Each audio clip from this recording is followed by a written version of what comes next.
어떤 사람이 있는데 그 사람이 지하철을 타고 가려고 지하철역에서 지하철을 기다리고 있다가 지하철이 저기서 들어오는데 한 사람이 선로를 뛰어내려서 자살한 것을 목격하게 됩니다. 순식간에 눈앞에서 일어난 끔찍한 사건이었어요. 그래서 그 현장을 잊을 수가 없었어요. 그리고 그 후 이 사람은 몇 개월 후에 선교지를 방문하는데 그 선교지에서 큰 지진을 경험합니다.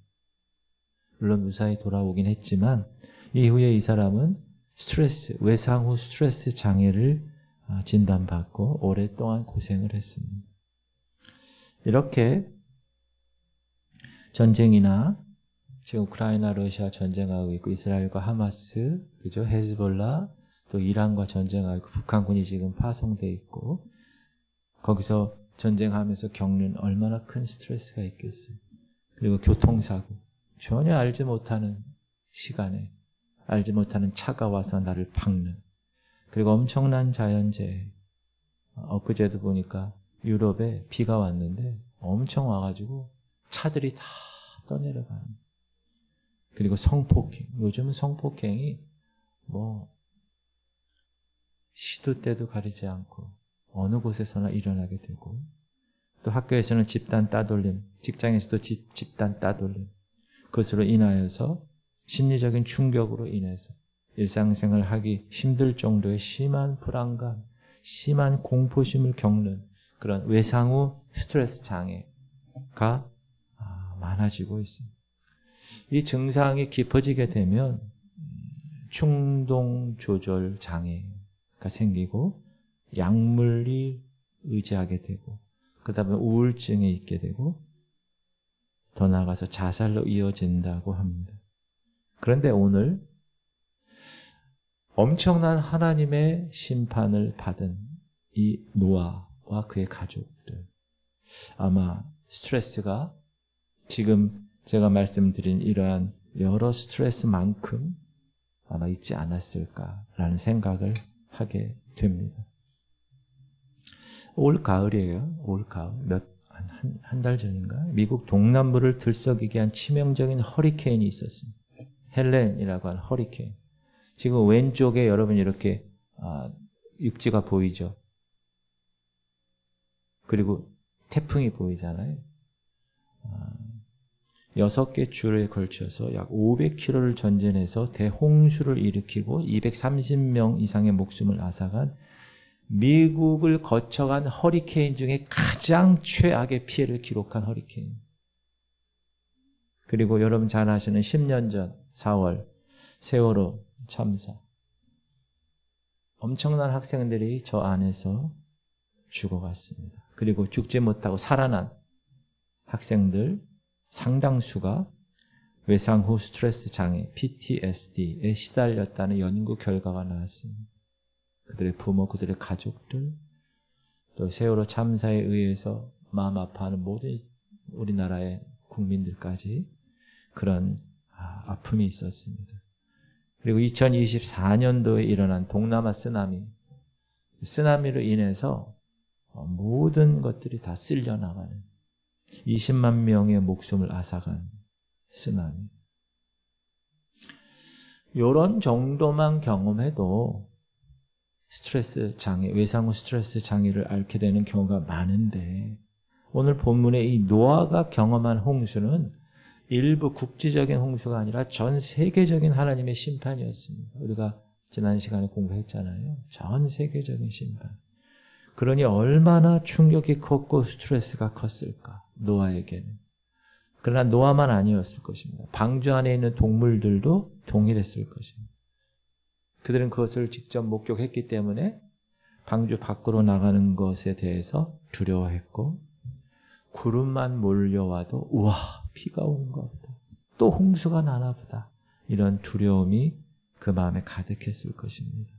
그래서 비가 오면 다시 방주로 피하기 위해서 아마 방주 근처에 살려고 했을지도 모릅니다.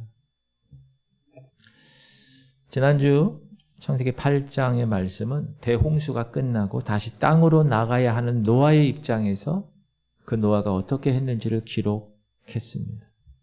앞으로 할 일이 얼마나 많을까? 무엇부터 해야 될 것인가? 그런 많은 일들 앞서서 노아는 가장 먼저 뭘 했다고요? 하나님께 제사를 드렸어요. 예배를 했다는. 노아의 입장에서 8장이 기록되었다면 오늘 9장은 하나님의 입장에서 그 두려움 가운데 다시 땅으로 나가는 노아를 바라보면서 하나님께서 행하신 일이 무엇이었나 그것을 기록하고 있습니다. 자, 하나님께서 하신 일이 무엇입니까? 한마디로 말하면 노아와 언약을 맺으신 겁니다. 그래서 8장에서는 따라합시다. 노아는 하나님께 예배드렸고 9장에서 하나님은 노아에게 언약하셨다. 그렇게 정리를 하고 오늘 말씀을 들으실 수 있길 바랍니다. 자, 오늘 본문 9절에서 17절 사이에 언약이라는 단어가 무려 7번 나옵니다. 제가 예전에도 말씀드렸지만 히브리 말은 비교급 최상급이었고 비교하고 최상급으로 그 느낌을 적으려면 계속 반복한다고 그랬어요. 언약이라는 단어가 무려 7번이 나온다. 여러분, 홍수 충격이 얼마나 스트레스하고 컸었을까? 그러니까 그 하나님의 언약이 한 번만 나온 게 아니야. 한 번 이야기해서는 안 되는 정도로. 그래서 7번이나 나오고 또 반복되는 단어가 있는데 사이에라는 단어. 사이에는 뭐죠? A와 B가 있어야 되죠. 그 사이에. 언약은 7번 나온 언약은 혼자 할 수 없습니다. 항상 언약을 맺는 양 당사자가 있어야 됩니다. 그 당사자가 누구라고요? 하나님과 노아의 가족과 땅에 있는 모든 생물들. 그 언약을 7번 기록됐고 그 사이에라는 말이 6번이나 기록되어 있습니다. 8절 시작. 하나님이 노아와 그와 함께한 아들들에게 말씀하여 이르시되 내가 내 언약을 너희와 너희 후손과 너희와 함께한 모든 생물 곧 너희와 함께한 새와 가축과 땅의 모든 생물에게 세우리니 방주에서 나온 모든 것 곧 땅의 모든 짐승에게니라.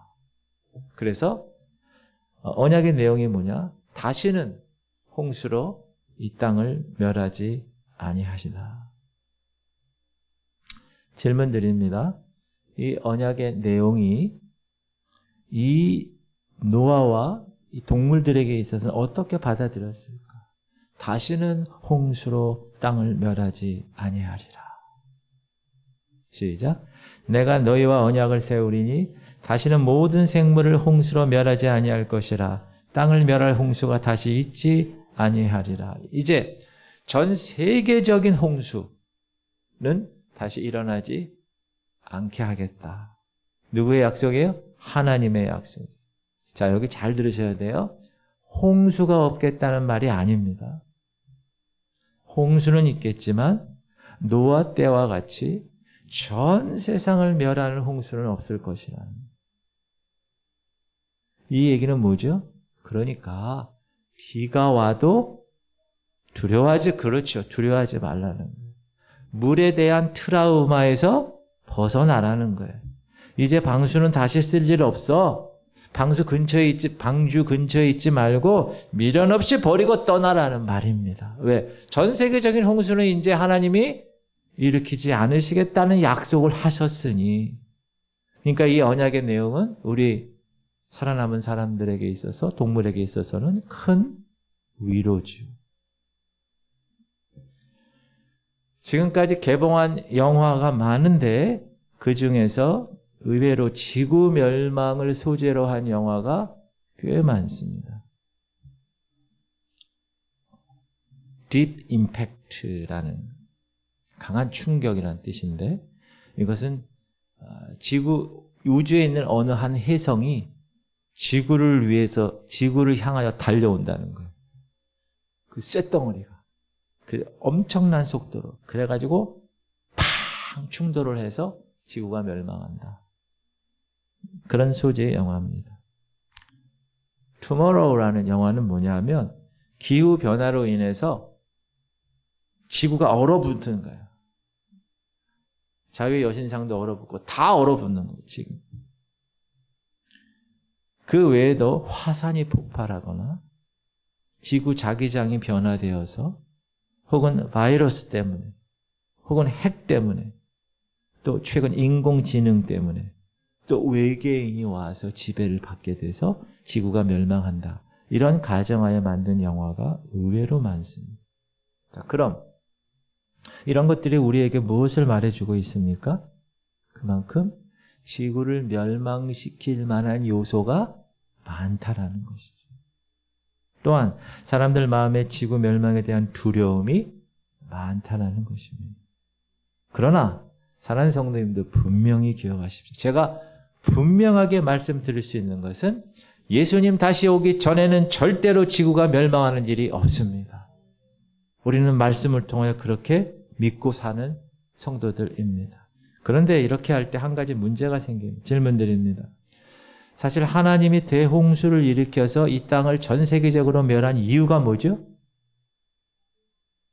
죄가 온 세상에 가득했기 때문에 그 죄에 대한 심판이었습니다. 자, 그럼 노아 홍수가 끝났어요? 심판 다 끝났죠? 그럼 심판했다고 죄가 사라졌나요? 아니요. 정죄하고 심판한다고 해서 죄는 절대로 사라지지 않습니다. 시작. 이는 사람의 마음이 계획하는 바가 어려서부터 악함이라. 하나님의 진단은 노아 홍수 이후에도 사람이 계획하는 바는 어려서부터 악하다. 여전히 지금도 유효하다라는 것입니다. 악해서 대홍수로 심판했고 인간은 여전히 악한데 하나님이 약속으로 대홍수는 심판하지 않겠다고 했습니다. 그럼 하나님의 입장에서 하나님은 여전히 악한 인간을 어떻게 제어해야 할 것인가? 문제가 생긴 겁니다. 죄 때문에 심판을 했는데 노아도 죄인이잖아요. 가족들도.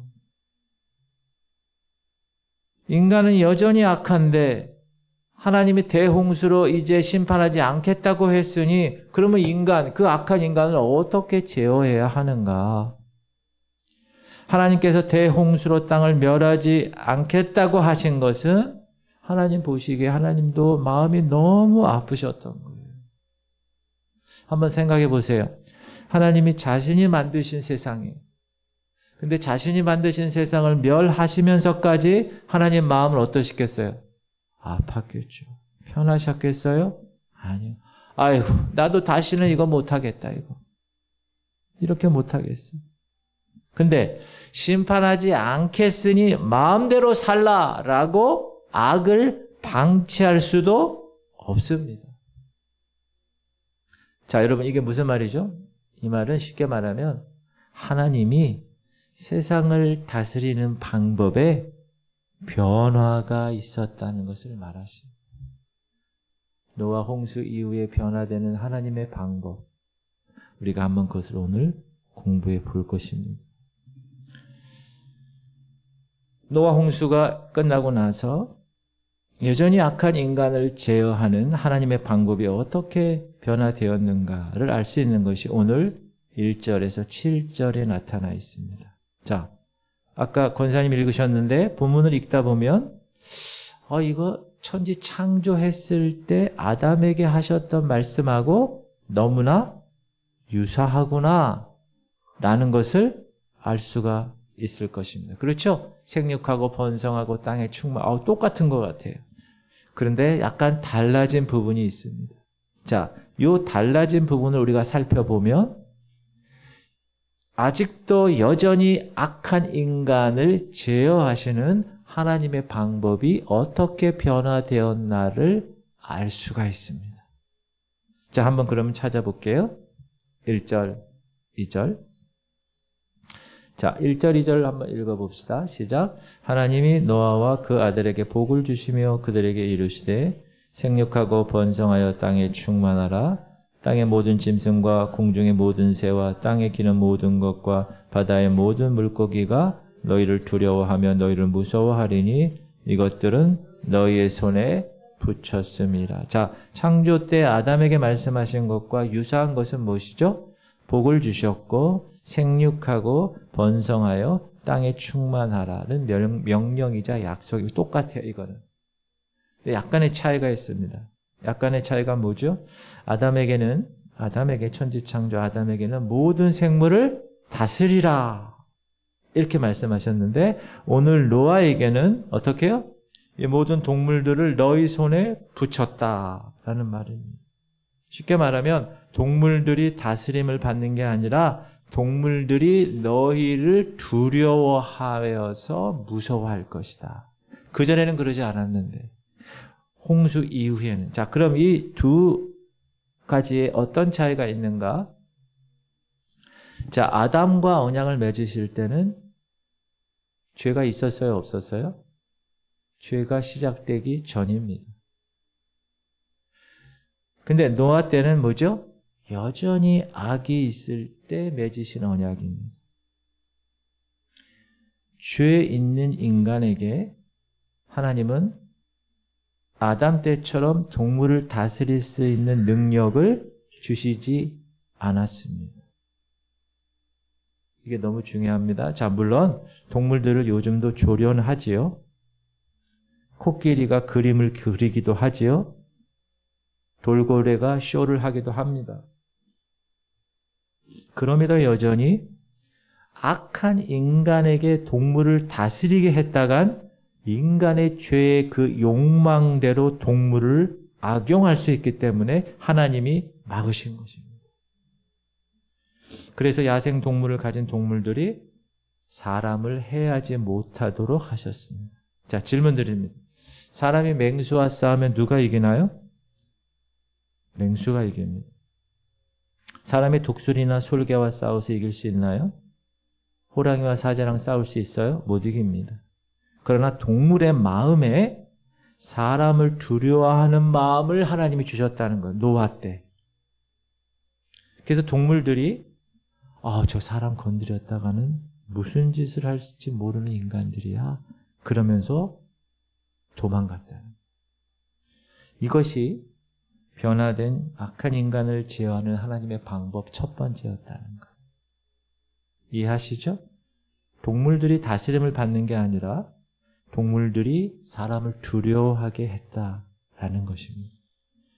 두 번째는 3절, 4절입니다. 먼저 읽어볼게요. 시작. 모든 사한 동물은 너희의 먹을 것이 될지라. 채소같이 내가 이것을 다 너희에게 주노라. 그러나 고기를 그 생명되는 피째 먹지 말 것이니라.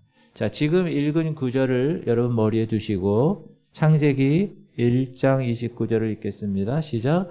하나님이 이르시되 내가 온 지면에 씨 맺는 모든 채소와 씨 가진 열매 맺는 모든 나무를 너희에게 주노니 너희의 먹을 거리가 되리라. 제가 중요한 단어 땡땡을 쳤어요. 눈치채셨나요? 무슨 단어죠? 먹을 것, 먹을 거리입니다. 아담 때도 먹을 것에 대한 것이고 노아 때도 먹을 것에 대한 것입니다. 쉽게 말하면 하나님은 먹을거리, 먹거리에 관심이 많으셨다는 거예요. 왜 하나님이 먹거리에 관심이 많으셨을까요? 간단합니다. 생육하고 번성하라고 하면서 먹거리가 부족하면 생육하고 번성할 수 있나요? 아니요. 안 되잖아요. 그래서 먹거리에 관심이 많으셨습니다. 그런데 아담 때와 노아 때 먹거리가 다른 점이 있습니다. 뭘까요?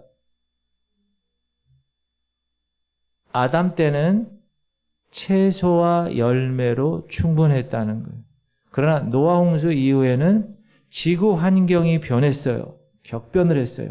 그래서 농사를 해도 충분히 결실하지 못할 것이니 육식을 허용하셨다는 거예요.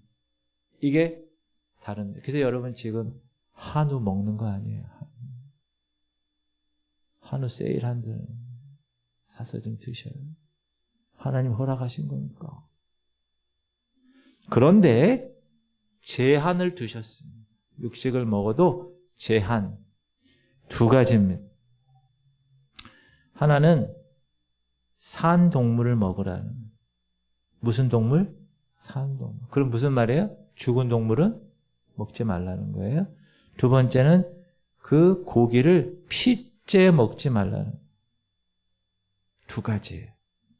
자, 산 동물을 먹으라는 거는 회로 먹으라는 뜻이 아닙니다. 산 동물을 잡아서 피를 빼고 먹으라는 겁니다. 이미 죽은 동물의 사체는 먹지 말아요. 왜 죽은 사체는 먹지 않을까요? 오염되었을 가능성이 높습니다. 그리고 피를 빼지 않은 상태로 은거되었기 때문에 먹지 말라고 하는 거예요. 특별히 피에 대한 규정을 두셨습니다. 피에 대한 규정. 자, 질문 드립니다. 왜 하나님이 피에 대한 규정을 두셨을까요? 생명이 피에 있고 생명의 주인은 하나님이시기 때문에 그렇습니다. 이 귀한 말씀인데 시작. 육체의 생명은 피에 있습니다. 내가 이 피를 너희에게 주어 제단을 뿌려 너희의 생명을 위하여 속죄하게 하였나니 생명이 피에 있으므로 피가 죄를 속하느니라. 이게 예수님하고도 연결되는 거예요. 제 친구 목사님, 사모님이 혈액암 때문에 투병 중입니다. 여러분, 우리 몸에는 피가 있죠? 피는 뭘로 구성되냐? 혈장, 적혈구, 백혈구, 혈소판으로 구성되어 있습니다. 근데 이 사모님은 가끔씩 혈소판 수치가 순식간에 떨어져요. 그러면 쓰러져요. 의식을 잃어요. 그래서 이 친구 목사님이 항상 비상대기를 씁니다. 같이 여행도 못 가죠. 그래서 이런 증상이 일어나면 곧바로 길병원 응급실로 갑니다. 그리고 피를 갈아요. 정상 혈소판이 있는 새 피로 수혈을 해서 피를 갈아요. 그러면 그 사모님이 살아납니다. 언젠가 친구 목사가 저에게 이렇게 얘기합니다. 그 사모님을 길병원 응급실에 데리고 가고 저한테 명목사, 나는 생명이 피에 있다는 성경 말씀을 철저히 경험하고 있어. 정말 우리 생명은 피에 있어. 왜? 그 사모님은 새로운 피를 안 갈면 죽는 거예요. 여러분 생각날 때마다 그 사모님을 위해서 기도해 주시길 바랍니다. 청화 큰생교회 사모님 이름이 김신자 사모님. 우리 집사님하고 이름이 똑같아요. 중국 사람은 생명이 심장에 있다고 생각했습니다. 그래서 진맥으로 생명의 상태를 살폈습니다. 지금도 한의원은 그렇게 하죠. 그런데 오늘날에는 생명의 상태를 살피기 위한 가장 많이 하는 것이 있어요. 뭐죠? 피검사예요. 피검사를 하면 우리의 생명의 상태가 어떤지 다 나옵니다. 당화 혈색소가 어느 정도 있는지. 그렇죠? 염증 수치는 어떻게 되는지. 요즘은요, 다 나와. 참 대단해. 오늘 본문은 하나님이 육식을 허용하시되 생명을 귀중히 여기는 것을 말씀하십니다. 너희들 먹거리 용도 외에는 생명을 함부로 해치지 말아라. 이게 노아 홍수 이후에 변화된 악한 인간을 제어하시기 위한 하나님의 두 번째 방법입니다. 자, 세 번째 방법은 5절, 6절에 있는데 우리 한번 읽겠습니다. 시작. 내가 반드시 너희의 피,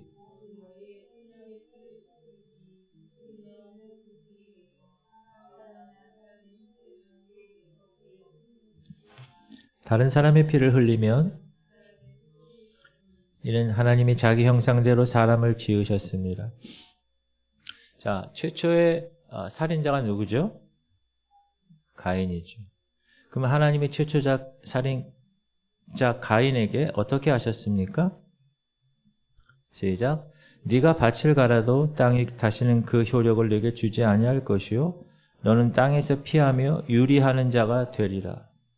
땅이 저주를 받고 저주받은 땅이 효력을 내지 못하고 그 결과 너는 도망다니는 피하는 자가 되리라.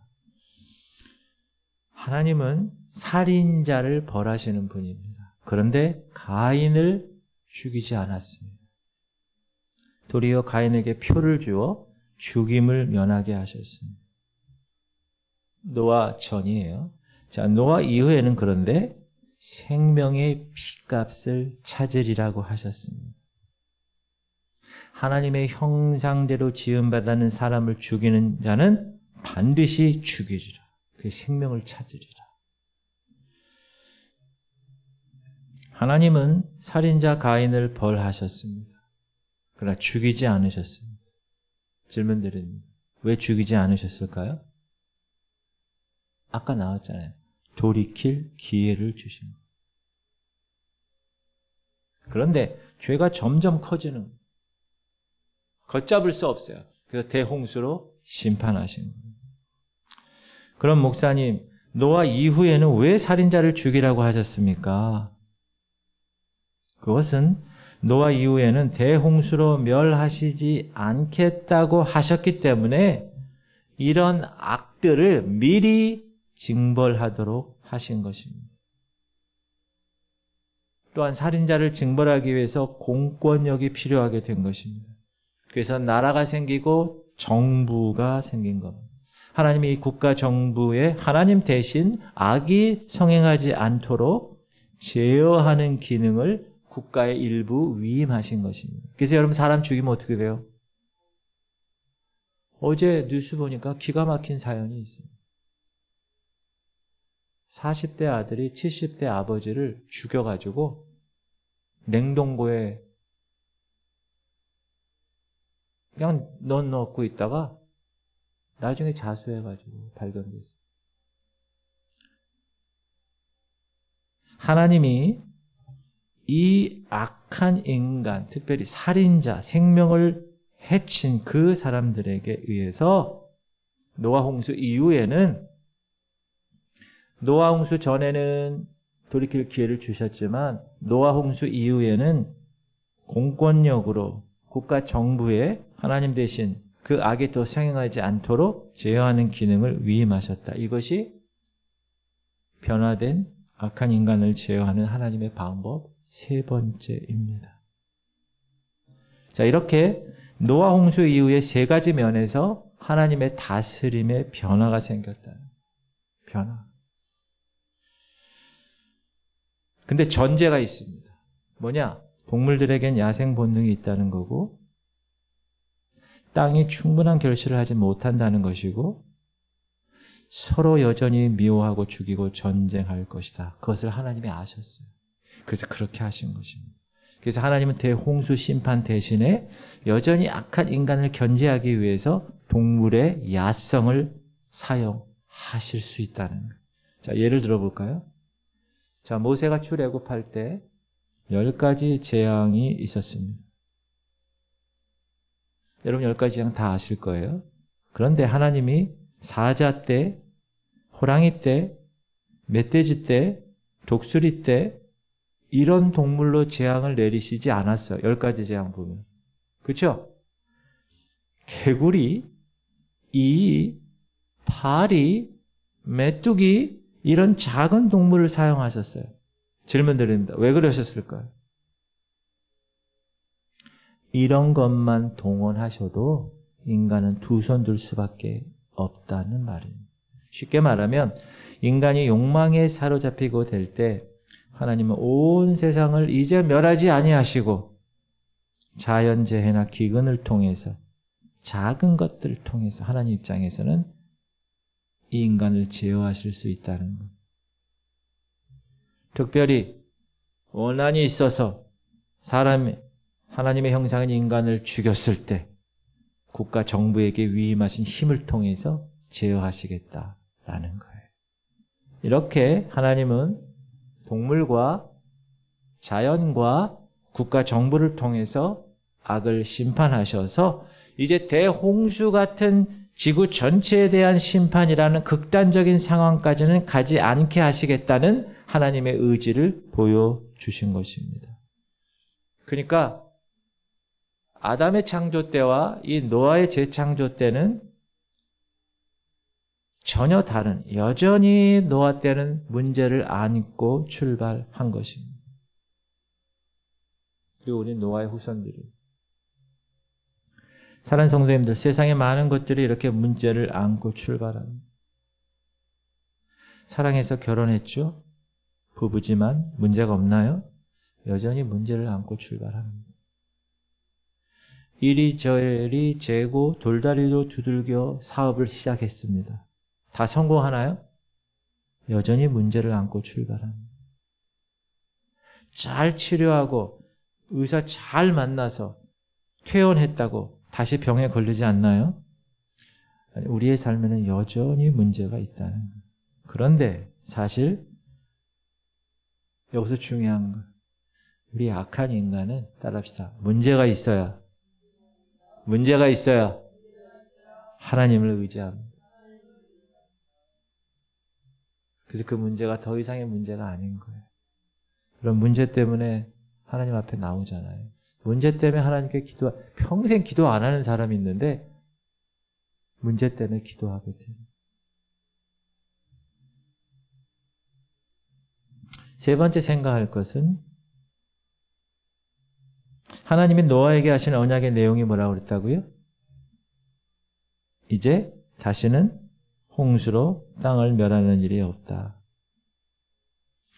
지금 스트레스를 받고 하나님의 심판을 경험했고 두려움에 휩싸여 있는 노아 식구들, 동물들에게 야, 다시는 홍수로 땅을 멸하는 일이 없을 거야. 그러니까 어떻게 하라고요? 진정해. 그리고 다시 시작해. 그렇다고 인간의 악함이 문제가 해결되는 것이 아닌 것을 명심해. 또 악이 성행하게 되면 동물과 자연과 국가 정부를 통해서 너희를 심판할 거야 라고 말씀하신 거예요. 그러면서 이 언약의 증거를 보여줬습니다. 그게 뭐죠? 무지개입니다. 시작. 내가 내 무지개, 여기 내 무지개예요. My rainbow. 시작. 내가 내 무지개를 구름 속에 두었나니 이것이 나와 세상사의 언약에. 여러분, 무지개를 어디에 두었다고요? 구름 속에 두었다. 구름은 뭐예요? 비가 내려서 홍수가 나게 하는 원인인 거예요. 근데 거기에 두시겠다는 거예요. 16절. 시작. 무지개가 구름 사이에 있으리니 내가 보고 나 하나님과 모든 육체를 가진 땅의 모든 생물 사이에 영원한 언약을 기억하리라. 13절에 내 무지개를 구름 속에 두었고 16절에 무지개가 구름 사이에 있다고 이야기합니다. 질문 드립니다. 무지개 언제 나타나죠? 비가 그치고 난 후 비 오면 무지개가 나요? 아니요. 비가 그치고 난 후 햇볕이 비칠 때 납니다. 물방울을 가진 구름 위에 햇빛이 태양이 비출 때 빛이 분산되면서 나타나는 것이 무지개입니다. 그런데 지금 구름이 몰려와요. 빗방울이 떨어져요. 그럼 사람들이 노아 홍수에 대한 옛 트라우마가 생겨요. 두려움에 빠지죠. 그때 나의 무지개, 내가 내 무지개를 나타나게 하겠다는 거예요. 하나님의 무지개를 나타나게 해서 내가 약속한 그 언약을 기억하게 할 것이다. 무지개를 볼 때마다. 구름 속에 두겠다. 그 홍수의 원인이 되게 했던 그 구름 속에 내가 다시는 홍수로 멸하지 않겠다는 그 약속을 내가 무지개로 증표로 그 언약을 기억하게 하겠다. 참 하나님 세심하신 분 같아요. 시작. 내가 나와 너희와 및 육체를 가진 모든 생물 사이에 내 언약을 기억하리니 다시는 물이 모든 육체를 멸하는 홍수가 되지 아니할지니라. 무지개가 구름 사이에 있으리니 내가 보고 나 하나님과 모든 육체를 가진 땅의 모든 생물 사이에 영원한 언약을 기억하리라. 내가 기억하리라. 15절 16절 보면 다 내가 기억하리니 16절 내가 기억하리라. 제가 땡땡땡땡 쳤어요. 누가 기억한다고요? 하나님이 기억한다는. 질문 드립니다. 하나님이 기억력이 부족하시죠? 그래서 기억 못하고 있다가 무지개 보면 아이고 내가 기억해야지. 그렇게 하시죠? 아니에요. 무지개는 하나님을 위해 주신 게 아니에요. 우리를 위해 주신 거예요. 얘들아, 하나님 나도 저 무지개를 보고 절대 잊지 않을 테니 너희들도 무지개를 보고 염려하지 말아라. 하나님의 아주 세심한 설득이고 세심한 배려입니다. 하나님은 그런 분이에요. 하나님 아무 생각이 없는 분이 아니에요. 세심한, 여러분 삶의 모든 걸 다 배려하시는 거예요. 그러나 반드시 기억하십시오. 하나님은 대홍수를 다시 일으키지 않으시겠다고 했지 그렇다고 구름을 없애지는 않으셨다는 사실이에요. 무슨 말이냐? 우리 삶 가운데 예수 믿어도 먹구름과 같은 어두운 때가 여전히 있을 것이라는 말입니다. 그러나 그런 먹구름 같은 때에도 My Rainbow, 내 무지개를 항상 나는 예배하겠다. 그런 하나님이 계시다. 그걸 잊지 말아라. 기억해라. 왜요? 무지개가 있다는 것은 그 구름 뒤에 태양이 있다는 거예요. 그걸 의미하기 때문에 그렇습니다. 하나님 너무 멋지지 않아요? 사실 이 무지개와 이 하나님의 은혜가 무언지 설명해 주는 부분이 많습니다. 자, 무지개는 비구름과 햇볕의 합작품입니다. 은혜는 인간의 죄의 어두운 배경 위에서 하나님의 값없이 주시는 빛이 비춰진 합작품입니다. 자, 무지개는 비구름 안에 있는 물방울 위에 햇볕이 비친 결과입니다. 자, 은혜는 우리의 복된 구주께서 흘리신 보배의 피 위에 하나님의 사랑이 비추어 나타난 것입니다. 자, 무지개는 무색의 투명한 빛의 다양한 색깔을 보여줍니다. 하나님의 은혜도 여러 가지 다양한 색깔로 표현되죠. 자, 무지개는 하나님과 피조물 사이의 언약의 증표가 되어 온 것처럼 예수 그리스도 안에 있는 은혜도 하나님과 죄인을 화목하게 하는 증거가 되는 것입니다. 사랑하는 성도님들, 하나님의 심판과 처벌은 인간의 악함을 제어하기 위함이었습니다.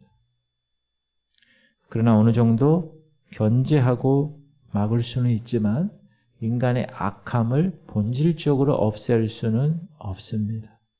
그래서 예수 그리스도께서 오셔야 한 것이에요.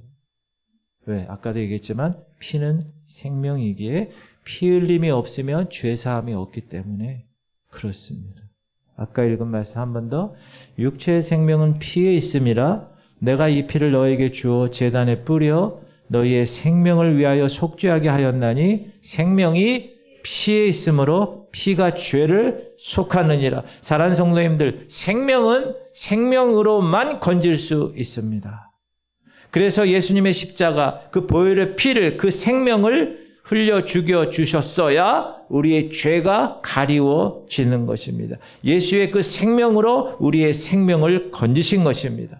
그래서 우리가 성만찬할 때 예수의 피를 상징하는 포도주를 마시는 이유가 뭡니까? 그 피가 생명이기 때문에, 그 예수님의 피로 죄가 용서받은 우리가 이제 예수 그리스도의 새 생명에 참여한다는 의미로 포도주를 마시는 겁니다.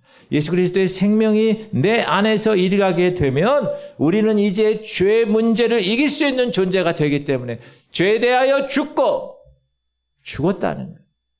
의에 대하여 살아났어요. 사랑하는 지구촌 성도님들, 바라기는 무지개 언약 속에 담긴 하나님의 마음 깨달으실 수 있길 바랍니다. 그리고 예수님의 생명을 따라 살아가심으로 죄의 문제를 이겨내는, 언제까지? 주님 다시 오시는 날까지. 그때까지 이겨내는 성도님 되시를 주님의 이름으로 축복합니다. 할렐루야. 우리 하나님의 약속 찬양하고